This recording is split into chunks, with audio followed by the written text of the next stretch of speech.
Saya Albertus Pati dari Yayasan Mardiko Indonesia. Pada saat ini akan menghantar Anda dalam satu talk show dengan tema besar Kristen Indonesia. Dalam episode kali ini, kita akan bersama-sama membahas tentang satu topik yang menarik, yaitu merangkul, bukan meniadakan. Nah, saudara, pada saat ini ada tamu kita yang memang sudah kita minta sejak lama. Tamu kita ini adalah Dr. Angsoka Yorinta Paundralingga. Namanya susah. Tapi panggilannya simple. Bung Oka. Siap. Ya, beliau ini lulusan University of California at Davis, USA. Siap, Pak. Ya, ini orang pinter banget dan sekarang bekerja di Bank Indonesia sebagai ekonom. Mudah-mudahan satu saat dia jadi menteri ya. Doakan, amin. Nah, pada saat ini, saudara, kita akan bicara sekali lagi satu topik yang sangat menarik, yaitu merangkul, bukan meniadakan, Bung Oka. Siap. Nah, kenapa kita bicarakan ini? Karena memang sekali lagi kita hidup di tengah-tengah keanekaragaman bangsa. Ya, kita punya beraneka ragam etnik, agama, bahasa dan sebagainya, ratusan jumlahnya. Nah, di saat-saat seperti itu kadang-kadang ya Bung Oka ya, itu terjadi semacam konflik dan ketegangan meskipun kita juga punya potensi untuk saling bekerja sama, ya. Nah, oleh karena itu mengingat ada potensi-potensi di mana kita bisa saling menghantam, mendominasi konflik itu seperti yang terjadi di India atau di Nigeria atau di Irak atau di Suriah dan sebagainya. Dalam konteks ini, inilah yang sebetulnya hendak kita bincangkan pada saat ini, Bung Oka. Nah, saya dengar Bung Oka ini adalah pendiri dari satu yayasan yang bernama Beneran Indonesia, betul ya? Betul. Beneran Indonesia ini satu yayasan yang menggerakkan anak-anak muda supaya punya kohesi sosial yang tepat. Betul. Yang baik. Bisa ceritakan tentang Beneran Indonesia? Jadi ketika kami bilang Beneran Indonesia, orang pasti tanya, emang ada yang bohongan?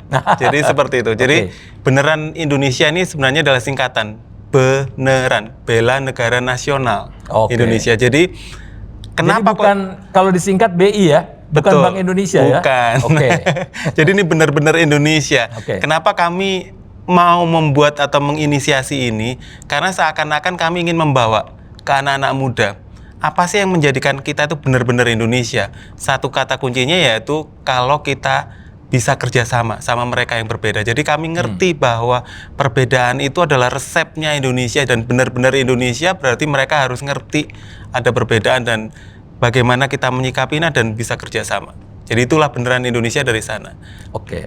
Kalau begitu saya mau tanya, sebetulnya apa sih yang membuat Anda ini begitu concern dengan masalah kohesi sosial masyarakat, terutama di kalangan anak-anak muda ini? Mungkin karena ini, secara singkat adalah saya ini Arema, jadi anak Malang. Dari arek-arek Malang yang besar hidup di tengah budaya Jawa yang benar-benar sangat egaliter sekali.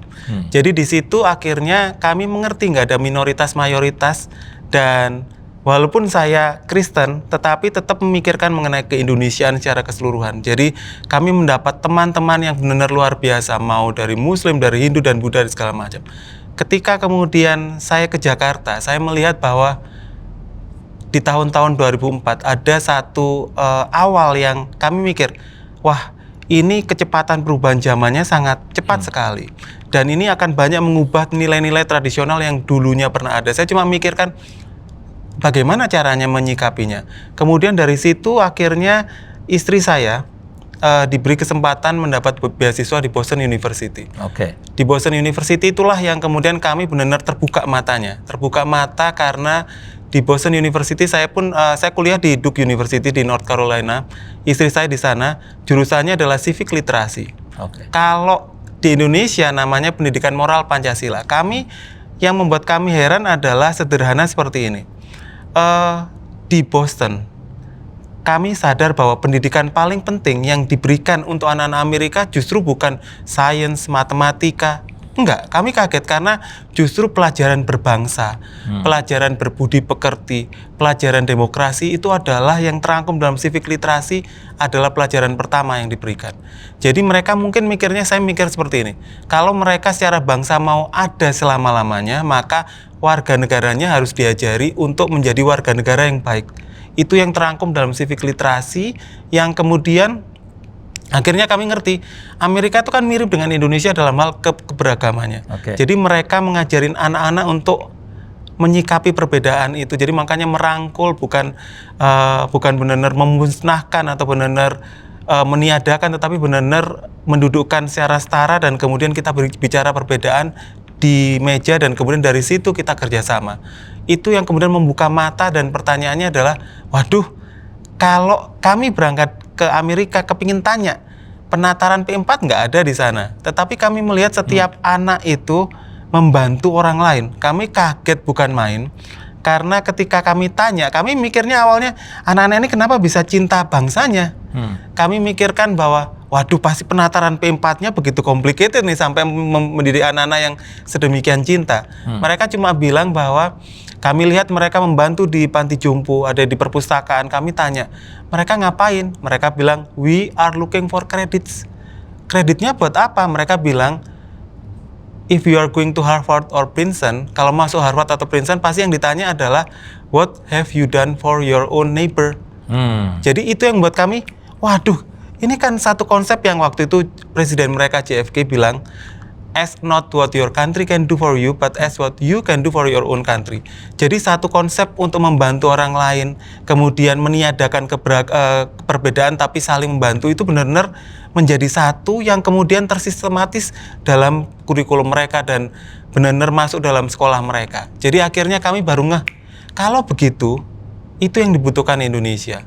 Jadi ide dari itulah ketika kami mikirkan, begitu pulang ke Indonesia, itu yang harus kita pikirkan, sesuatu yang membuat anak-anak mau bermain bersama, mau ketemu, dan itulah yang kami pikir bahwa itu adalah resepnya yang benar-benar Indonesia. Jadi dari situ beneran Indonesia diinisiasi dan kemudian dirancang. Saya tanya sedikit ya, jadi artinya kalau misalnya lihat, pernah ngalamin P4 nggak? Pernah. Pernah ya? Kalau lihat dari yang tadi disampaikan tadi, kira-kira apa sih yang kurang di P4 kita sehingga memang anak-anak kita kok seperti belum seperti itu berpikir untuk their neighbor misalnya, tetangga-tetangga atau sesama manusia. Kenapa begitu ya? Kalau saya lihatnya nih sesudah berkelana 7 tahun di Amerika, kami cuma mikirnya bahwa pendidikan itu kan memang kalau pakai Bloom taksonomi kan diarahkan untuk mencipta, to create something. Awalannya do you remember, mengingat, kemudian menganalisa, tapi ujungnya to create. Pendidikan itu baru nyantol ketika mereka paham apa tujuannya. Jadi kalau nggak paham apa tujuannya, hanya akan sampai diingatan. Nah, ini adalah masalah juga yang di pendidikan Indonesia membuat anak-anak paham dan ditaruh di hati. Jadi dari otak menjadi ke hati itu kan butuh satu proses yang mereka butuh sesuatu. Nah, itu yang kami lihat yang dilakukan di Amerika adalah dari otak ke hati. Mereka ngapain sih membantu tetangganya? Karena sama seperti renang lah. Kita bisa di dalam kelas ngajarin anak-anak teori renang. Tetapi belajar renang bukan di kelas. Belajar renang ya dibawa ke kolam renang. Dari kemudian mereka akan renang sendiri. Sama juga mencintai Indonesia. Mencintai Indonesia ditaruh pakai buku teori keberagaman nggak akan bisa.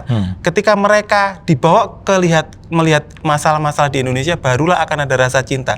Jadi dari situ penataran P4-nya akhirnya kami lihat, kalau gitu penatarannya harus dibuat relevan dan fun. Relevan dan menyenangkan. Baru benar-benar nyampe ke hati mereka dan kemudian nggak pernah hilang lagi. Jadi Sobat Mardiko, saya pernah hadir dalam salah satu acara beneran Indonesia dan saya lihat orang dari berbagai latar belakang agama, dan etnik itu bisa berbaur, yang tadinya nggak kenal bisa akrab. Kok bisa akrab? Nah ini yang saya mau tanya sebetulnya. Apa sih resepnya sehingga orang yang tadi saya lihat nggak kenal sama sekali, tidak saling menyapa karena mereka muncul dari latar belakang yang berbeda, tiba-tiba saya lihat di situ lama-lama mereka begitu akrab, begitu dekat. Siap. Bagaimana itu? Apa resepnya? Jadi ini Pak, tadi kan saya memperlihatkan bahwa kuliah pertama kami, master kami di Pantai Timur, East Coast. Kemudian saya melanjutkan kuliah di California. Jadi dari East ke West ini. Jadi benar-benar pengalaman Amerikanya sempurna ini. Nah, kalau di West yang paling terkenal adalah Disney. Disney itu mereka bilang tempat yang paling membahagiakan. Di seluruh dunia itu adalah tempat yang paling membuat orang senang ya di Disney. Ya. Nah, itu yang kami kemudian tanya, surga di dunia itu adalah di Disney itu. Kami kemudian mikir, kenapa kok bisa seperti itu? Jadi resep bahagia dan orang ketawa itu seperti apa? Jadi sebenarnya resep sederhana itu yang kemudian kami bawa. Ada beberapa teori yang namanya J factor, ada joy factor, terus kemudian ada lagi mengenai kami membuatnya menjadi gamifikasi. Gamifikasi dan experiential learning. Kemudian kami bawa dan kami taruh di konsep yang paling susah, misalnya Pancasila. Orang bingung, emang bisa Pancasila dibuat game? Pancasila dibuat sesuatu hal yang benar-benar kena ke hati. Dan waktu di Bandung itu, saya memperlihatkan ada foto di mana mereka tuh berpelukan kan. Mereka tuh selalu tanya, wah ini pasti udah kenal. Enggak Pak, itu baru 20 menit. 20 menit dan sampai sekarang nih kelompok-kelompok di Bandung ini benar-benar sangat bersahabat sekali. Nah pertanyaannya adalah, emang bisa Pancasila? Mereka nantangnya gini biasanya. Coba deh, sila kedua gimana caranya buat game? Kemanusiaan yang ada dalam beradab, cara membuat gamenya gimana? Jadi kami membuat seperti Amazing Race. Mereka balapan, ngertinya adalah mereka sampai ke titik ini. Untuk menang mereka sampai ke situ. Jadi mereka cepet-cepetan, satu kelompok itu berbeda-beda suku dan agama dan lain-lain. Mereka sampai ke situ. Begitu sampai di pos itu, mereka buka kuncinya. Kuncinya cuma satu pertanyaan. Siapa nama orang yang kamu bantu tadi? Mereka mikir, orang yang kamu bantu. Baru mereka ngeh. Kenapa? Karena untuk menuju ke situ tuh kami beri teman-teman yang ada teman-teman tunadaksa, tunanetra, ada ibu hamil yang butuh bantuan, ada teman-teman yang benar-benar kehilangan kaki gitu. Mereka butuh bantuan sebenarnya. Tapi anak-anak zaman now ini pilih belok. Jadi pilih belok untuk sampai ke situ mereka baru terbuka bahwa itu adalah gamenya, itu adalah permainannya dan mereka ditantang bahwa mau nggak mereka peduli. Jadi mereka benar-benar ketika membuka soal itu mereka nangis dalam hati. Gila, gue nilai PPKN gue 10, tetapi ketika benar-benar melihat orang yang butuh bantuan gue malah lari. Jadi pelajaran paling utama adalah mereka dibuat ketawa, terus kemudian mikir, itu yang kemudian merekatkan mereka nggak pernah lupa lagi. Jadi benar-benar satu pengalaman yang mereka nikmati tentang Pancasila. Jadi sila kedua menjadi nyata. Pancasila karena terlihat in action ya, kira-kira ya. Artinya itu, selama ini kalau kita lihat Pancasila hanya sekedar dihafal, ketuhanan yang Maha Esa, kemanusiaan itu juga syukur ada banyak orang yang nggak hafal ya. Tetapi ternyata yang tadi Bung Oka lakukan adalah membuat Pancasila menjadi sesuatu sikap hidup, way of life ya. Jadi action di dalam kehidupan sehingga mereka pertama-tama kelihatannya adalah dibuat supaya orang aware akan masyarakat di sekitar, terutama mereka yang sangat membutuhkan sekali ya. Ini luar biasa sekali Bung Oka. Saya sangat senang sekali dan sangat beruntung bisa hadir pada saat itu. Nanti di dalam episode yang kedua saya akan bertanya kepada Bung Oka, sebetulnya apa sih kendala-kendala yang ada ketika membuat atau menciptakan relasi kohesi sosial yang baik di kalangan para anak-anak muda ini. Gitu ya Bung Oka? Siap. Para pemirsa sebangsa dan setanah air, kita Kristen, kita Indonesia, kita adalah Kristen Indonesia. Kita berdua identitas. Kedua identitas ini adalah kekuatan bagi kita untuk berkarya bagi Indonesia. Sebagai orang Kristen, kita hadir di tengah bangsa yang majemuk etnik dan agamanya. kita bekerja sama dengan umat lain untuk mewujudkan damai sejahtera dan keadilan bagi semua rakyat Indonesia. Yayasan Mardiko Indonesia menyajikan program TV dengan tema Kristen Indonesia. Dalam program yang disajikan ini, melalui media-media daring ini, kami ingin mengajak kita semua untuk menjadi inspirator dan kontributor bagi kebaikan bangsa Indonesia.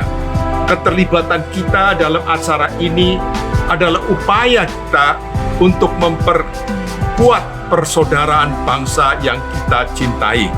Selamat menikmati. Mardiko Indonesia, Merdeka Indonesia.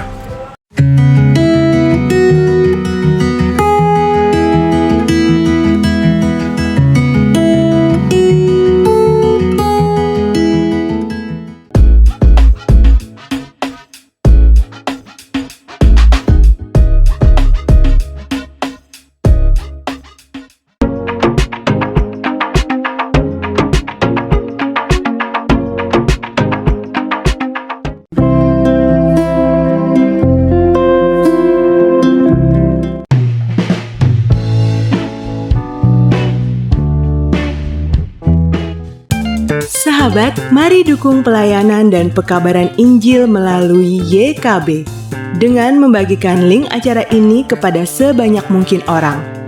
Dukungan juga dapat saudara lakukan dengan mentransfer dukungan finansial ke rekening BCA ke nomor 450 305 2990 450 305 2990 atas nama Yayasan Komunikasi Bersama.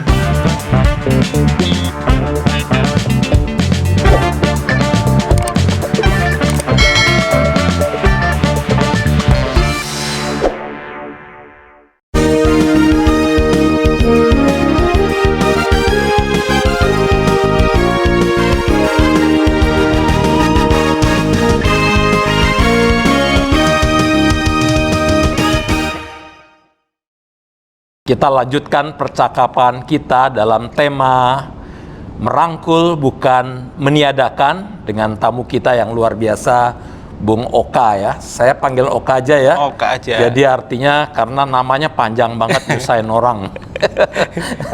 Siap. Nah, pertanyaan yang saya ajukan adalah ketika Anda itu lakukan upaya untuk kohesi sosial di kalangan para anak-anak muda ini. Ya. Sebetulnya dari pengalaman-pengalaman yang Anda jumpai, apa sih akar munculnya prejudis atau prasangka kebencian terhadap mereka yang berbeda? Karena seperti kita ketahui bahwa hal-hal seperti ini kan terjadi juga ya di Amerika Serikat misalnya. Kebencian terhadap orang hitam dulu, lalu kemudian sekarang malah lebih gila lagi kebencian terhadap orang Asia. Dan itu juga yang terjadi juga di India misalnya, kebencian terhadap terutama pada kasta-kasta yang lain. Ya. Nah sekarang kita nggak mau itu terjadi di Indonesia. Untuk itu kita harus tahu akarnya itu apa. Menurut Anda akarnya dari mana itu? Prejudis dan kebencian prasangka terhadap mereka yang berbeda. Saya coba memetakannya dari game-game kami ya, Bung Berti. Jadi saya melihatnya ada 3. Yang pertama adalah ketiadaan ruang perjumpaan. Itu menjadi sangat penting sekali. Ruang perjumpaan itu apa nanti yang saya ceritakan. Kemudian kedua adalah berpikir sesuatu hal yang apa ya? Seperti mungkin bahasanya adalah memasukkan kaki di sepatu orang lain lah. Jadi kalau hanya ruang ada perjumpaan tapi tanpa kita nggak mampu berpikir, sepertinya juga nggak jalan komunikasinya. Kemudian ketiga adalah satu identitas yang besar yang mempersatukan. Nanti saya bahasnya dikit-dikit. Yang pertama ini ruang perjumpaan ini ternyata sangat efektif ya. Kita berada di zaman digital, di mana teman-teman anak-anak muda ini punya banyak teman secara dunia maya, tapi mereka nggak pernah ketemu. Jadi karena nggak pernah ketemu, mereka bahkan nggak tahu cara memulai pembicaraan, cara ngobrol dan lain-lain. Itu menjadi suatu hal yang butuh diajarin dulu. Untuk tepos liro, untuk silaturahmi itu menjadi hal yang penting juga. Nah, yang kedua ini sebelum masuk yang kedua ini, ruang pertemuan.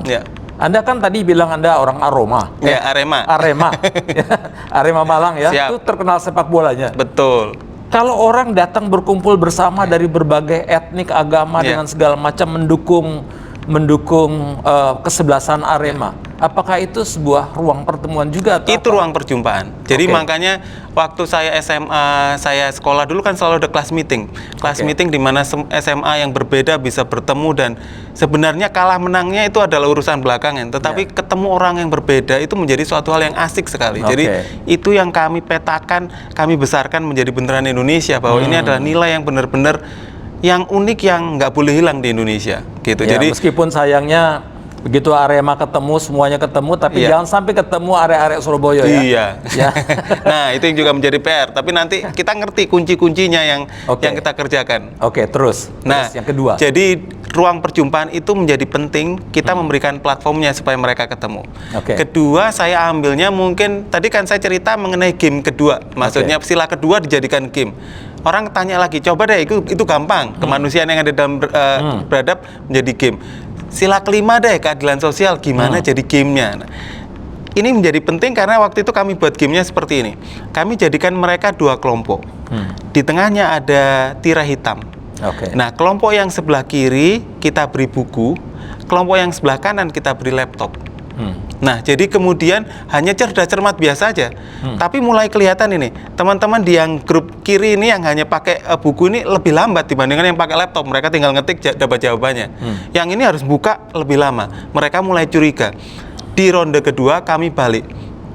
Teman yang tadinya pakai buku aja, kita beri sedotan, kita beri selotip, gunting dan lain-lainnya. Teman yang tadinya pakai laptop, kita beri hanya sedotan. Terus gamenya apa? Gamenya adalah mereka kita suruh membuat menara setinggi-tingginya. Jadi teman-teman yang pakai gunting, sedotan, lem segala macam bisa membuatnya tinggi sekali. Yang nggak punya apa-apa ya hanya bisa numpuk, hanya rendah gitu. Jadi gamenya adalah ketika tirainya dibuka. Ketika tirainya dibuka, mereka pertama pasti ketawa dan kemudian wah gue kalah gue gitu. Aduh ternyata lu nggak bisa buat apa-apa padahal rame gitu. Nah, terus gamenya pelajarannya di mana? Gamenya kami buat seperti ini. Teman-teman bayangkan, teman sebelah kiri ini punya alat lengkap, yang sebelah kanan nggak punya alat. Coba bayangkan, teman yang Papua dan Jakarta, mereka dituntut hasil yang sama, padahal mereka nggak punya alat yang sama. Di titik itu ada 10 detik ruangannya menjadi hening. Kemudian mereka bilang, saya kok jadi sedih ya?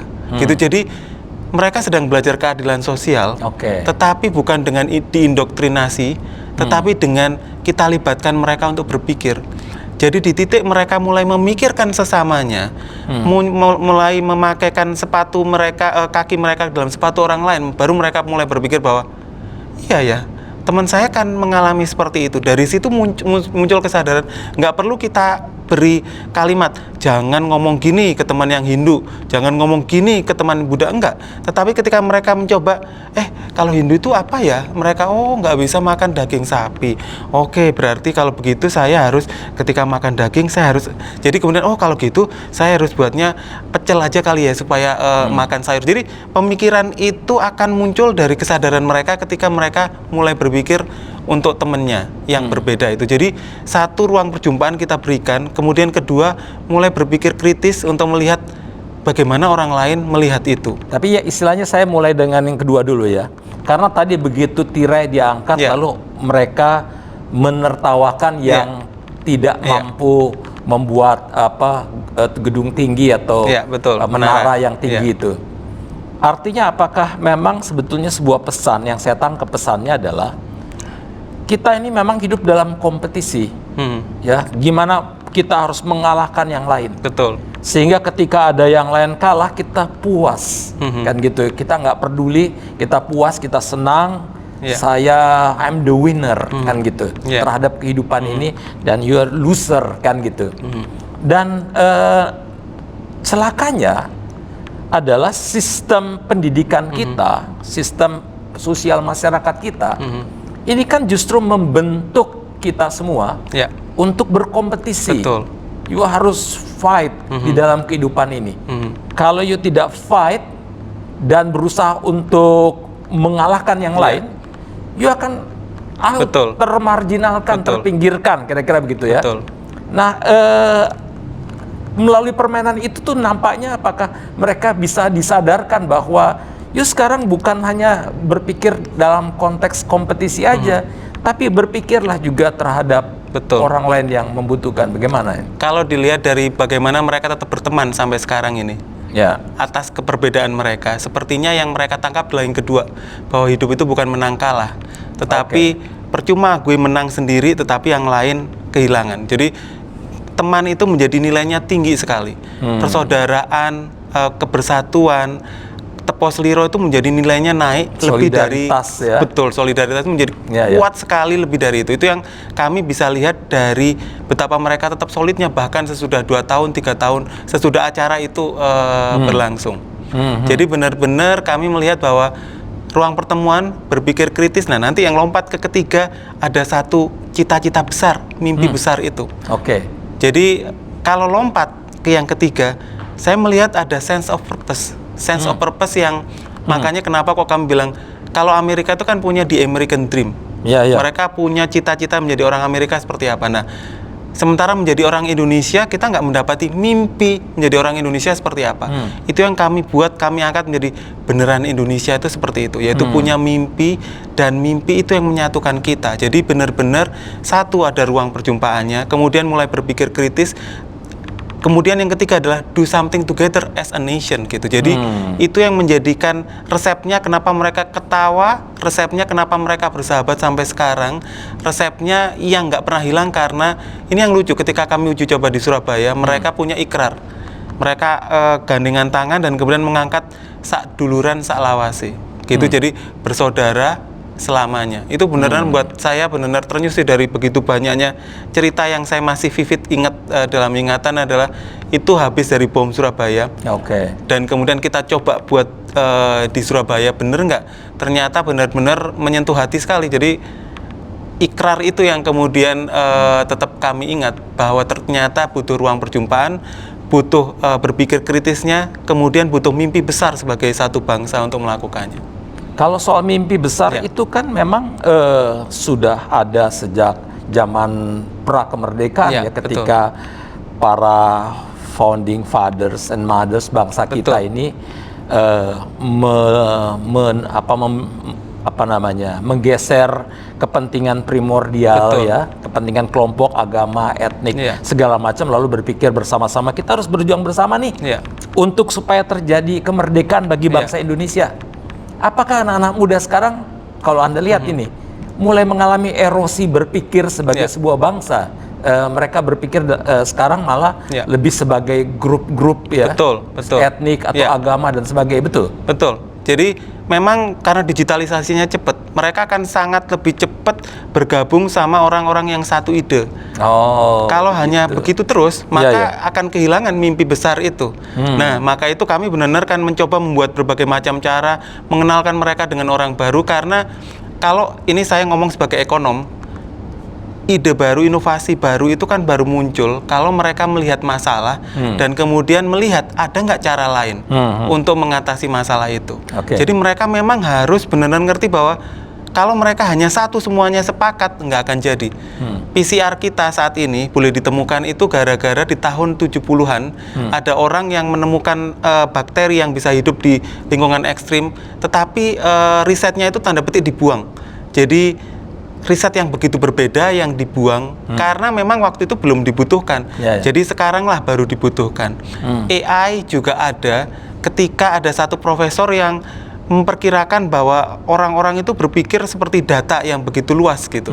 Nah, itu juga di tahun 60-an tanda petik dibuang dalam arti karena belum ada yang komputer yang secepat sekarang gitu. Sekarang begitu datang big data, jadilah AI itu jadi masuk akal dan mudah sekali dilakukan. Jadi kebisaan kita untuk menerima pendapat yang berbeda akan menjadi penting. Maka itu ruang perjumpaan menjadi penting, berpikir kritis penting, mimpi besar yang mengikat itu juga menjadi penting. Jadi tiga hal itu yang kami lihat dan kami coba wadai di Beneran Indonesia menjadi suatu hal yang asik. Jadi luar biasa sekali ya, Sobat Mardiko. Jadi bahwa upaya-upaya untuk membuat para generasi muda pada masa sekarang untuk berpikir beyond grup mereka, maksudnya beyond agama, melampaui kepentingan etnik dengan segala macam itu, membuat mereka bisa berpikir bersama sebagai sebuah bangsa. Dan ini kunci untuk membuat para anak-anak muda kita ini mampu menerima perbedaan, menghargainya, bahkan bisa hidup di dalam solidaritas. Nah, selanjutnya dalam episode nanti kita akan tanya, jangan yang serius-serius saja, apa sih yang lucu-lucu dari pertemuan-pertemuan, perjumpaan-perjumpaan begitu, supaya percakapan kita makin enak. Siap.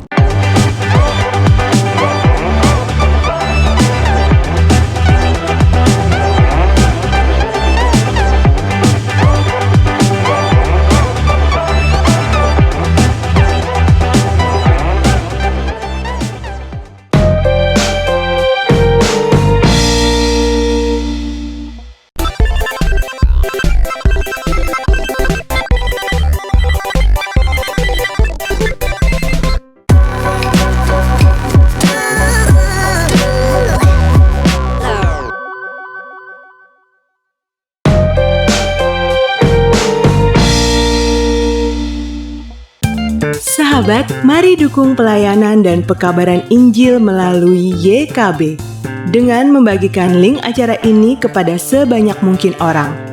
Dukungan juga dapat saudara lakukan dengan mentransfer dukungan finansial ke rekening BCA ke nomor 450 305 2990 450 305 2990 atas nama Yayasan Komunikasi Bersama.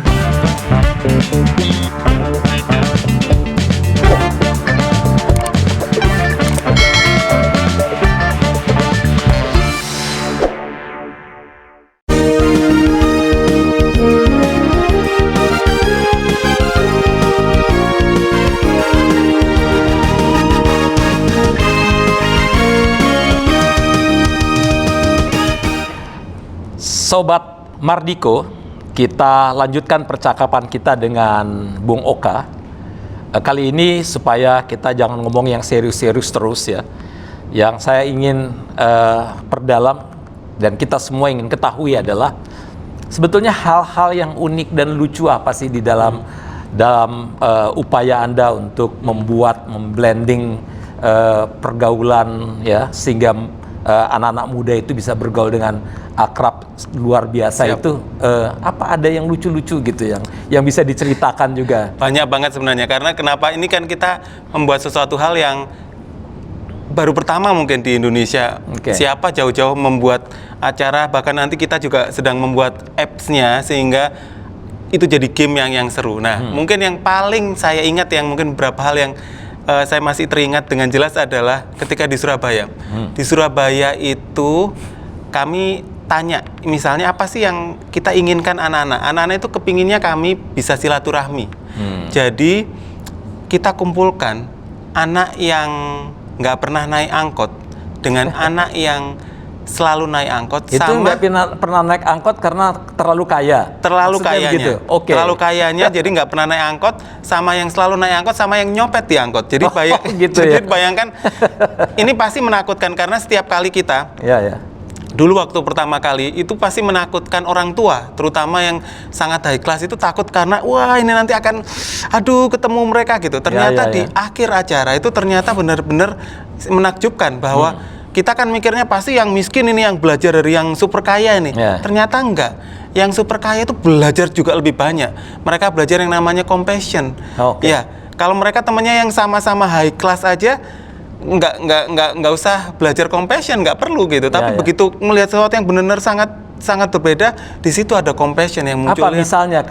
Berikan kasih bayangkan contoh. Naik angkot nih, naik angkot mereka bersama gitu. Kemudian satu orang yang benar-benar naik high class itu kemudian ngomong, saya baru tahu kenapa di angkot itu rame gitu. Rame dalam artian kenapa? Karena nggak pernah jendelanya ditutup, jadi mereka kedengaran suara gitu. Jadi benar-benar mereka merasakan debu ya. Iya, jadi kemudian saya ngerti kenapa kok nggak butuh AC gitu karena memang kan anginnya masuk gitu. Jadi mereka sampai seakan-akan ya mereka kan selalu mobilnya yang sangat high class, tertutup AC dengan kenceng. Jadi mereka mungkin ketika melihat angkot mereka melihat waduh pasti panas, pasti aduh rame gitu. Tapi hari itu mereka naik angkot dan kemudian merasakan bahwa semua yang mereka pikirkan itu ternyata salah gitu. Jadi ternyata juga nggak sepanas itu. Kedua juga ternyata justru keramaian itu yang nggak pernah mereka dapati kalau naik mobil yang dengan sangat tertutup audionya gitu. Jadi benar-benar dan tidak sebahaya itu juga tidak sebahaya itu ketakutan. Juga. Jadi akhirnya nih kemudian pertanyaannya adalah kalau yang nyopet emang dapat apa gitu? Jangan-jangan mereka akhirnya tahu kok. Jadi selama ini teman-teman yang kaya kan itu kan selalu sudah punya plan ini. Habis ini saya kuliah di sini, ini hidupnya tertata dengan rapi. Mereka nggak pernah punya mimpi. Karena nggak punya mimpi ya sudah ambil aja.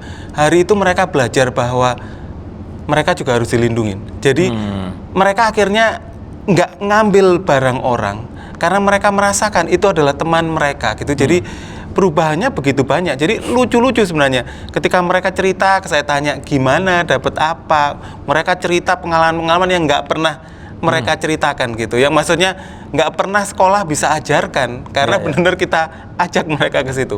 Jadi itu benar-benar setiap kali acara itu benar-benar lautan cerita lucu sebenarnya. Kami cuma mikir harus kita jadikan cerita ini karena kalau nggak gitu hilang. Karena setiap perjumpaan, setiap hal yang benar-benar nyentuh hati dan membuat ketawa sebenarnya.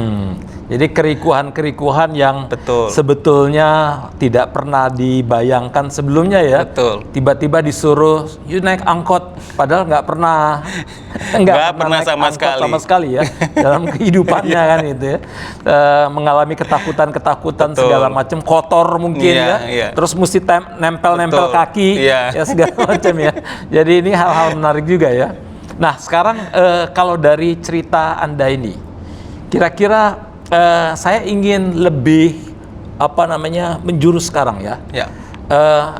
Kira-kira menurut Anda, Bung Oka, apa sih yang mestinya gereja lakukan supaya memang anak-anak muda kita, termasuk jemaat kita, siapapun dia, itu betul-betul bisa sungguh-sungguh berbaur dengan masyarakat yang beraneka ragam, baik di dalam konteks etnik, konteks agama, tetapi juga bahkan kelas sosial, seperti yang Anda katakan tadi ya. Sehingga memang kita bisa tidak lagi hidup dalam rasa saling curiga, mengalami takut, dan sebagainya. Bahkan kita bisa melihat bahwa ada orang-orang yang di balik itu banyak hal yang kita bisa pelajari dari mereka. Kira-kira apa yang gereja menurut Anda perlu lakukan ini? Saya coba merefleksikan iman saya nih Pak ya. Yang kami boleh lihat mungkin ini pelajarannya agak dalam karena saya dapetin dari ketika benar-benar di Amerika dan kemudian melihat manuskrip itu. Ada satu yang menarik ini. Saya itu sempat lihat denahnya Bait Allah. Ada satu museum di situ dan kemudian perlihatkan denahnya Bait Allah. Ternyata tempat yang paling besar di Bait Allah yang dibuat oleh Salomo yang bertahan sampai ketika Tuhan Yesus hadir tuh adalah ada satu ruang parkiran besar yang namanya House of the Gentiles. Jadi maksudnya pelataran buat orang-orang dari segala bangsa. Jadi baru ngeh saya kenapa kok Tuhan Yesus itu marah banget karena ruangan itu kan yang waktu itu dijadikan penukaran. Karena sebenarnya didesain Bait Allah itu lebih banyak ruang buat orang-orang yang nggak percaya. Jadi supaya segala bangsa bisa datang di situ. Makanya kok baru ngeh ketika Tuhan Yesus bilang nanti rumah ini akan disebut sebagai rumah bagi segala bangsa karena dia mengacu ke ruangan itu. Jadi seakan-akan saya mikirin, waduh, saya kecil besar itu kan hidup di GKI Bromo di Malang gitu. Jadi saya mikirin pelatarannya kan luas. Saya cuma mikirin, waduh, harusnya ini pelataran itu adalah justru bagi teman-teman Muslim, Hindu, Buddha yang mau dengar, yang kepingin tahu apa sih kekristenan. Seakan-akan seperti itu. Jadi saya akhirnya mikir bahwa oh mungkin satu hal yang selama ini tanda petik mengikat kita ini kan ada satu kalimat nih untuk kalangan sendiri. Nah, jadi saya mikir kemudian dari teringat nih banyak bergaul sama Mbak Alisa Wahid, Mbak Yeni Wahid, saya ingat Gus Dur bilangnya gini. Gus Dur bilang, loh orang Kristen tuh gimana sih? kan Yesus itu bukan lahir sebagai juru selamatnya orang Kristen, tetapi juru selamatnya umat manusia gitu. Jadi ya buat orang Muslim juga gitu. Jadi satu hal yang iya ya, Yesus Kristus itu bukan hanya untuk kalangan sendiri gitu. Jadi pemikiran itu yang kemudian kami ngerti bahwa kita ini bukan hanya orang Kristen tapi juga orang Indonesia. Orang Indonesia yang juga orang Kristen yang memikirkan kesejahteraan satu bangsa. Langsung teringat juga, iya ya, si Yusuf mau Daniel ketika dia mendesain policy kebijakan itu kan bukan hanya buat mereka yang percaya, tetapi justru buat satu bangsa, menyelamatkan kelaparan buat seluruh Mesir.